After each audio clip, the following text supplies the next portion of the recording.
I've had a number of different epiphanies. I'm living a very different life, a much more pared down life. You know, I was walking around with this shirt on that had all these different sponsorships, which is totally opposite of who I am as a person. I decided, you know what, this isn't for me. I'm going with just a straight gray Spartan lifestyle.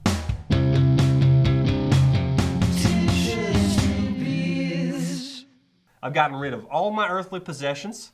If you came over to my house right now, all you'd see is a mattress and a yoga mat and daylight coming in through the window. I don't even have lights.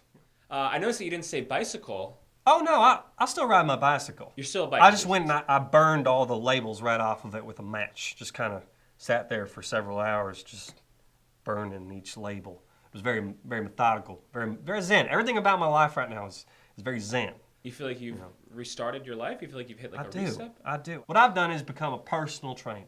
It's a Zumba yoga mixed class that I run every week. It's a little dangerous. You know, people here are a little heavy. You know, they're not exactly physically fit enough to do it yet. But, you know, I call them, say, hey, you missed your Zumba yoga class. Zoga, I call it.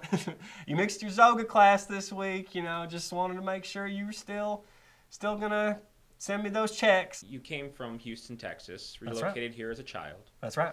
I really spent most of my cognitive life right here in town, you know. My parents wouldn't really count themselves as a part of the town, and they made that very clear. I barely even ever spent any time in Houston, but, you know, they were very specific. If you don't sound like a Texan, you know, it's going to be a problem for us. And, you know, they were very specific. I must have a Texas accent. Where are your parents now? You know, we have a violent family history That's in Houston. That's kind of why we ended up in Dumpsworth. My parents actually were part of a sort of a witness protection program. My father was a sheriff in Houston, Texas. And he ended up getting into a big shootout with a Mexican cartel, the Los Diablos Locos, which was such a stupid name for a cartel, don't you think? The Crazy Devils. Yeah, he went and killed a whole bunch of them, and the wife of the kingpin of that group and everything. And they had a choice. They could like either put him on trial and make an example of him, or ship him off to some place that barely exists, which is what they ended up doing. So, you know, here we are. You ever feel like any of these Mexican cartel members are tracking you down? I feel as though I'm constantly looking over my shoulder.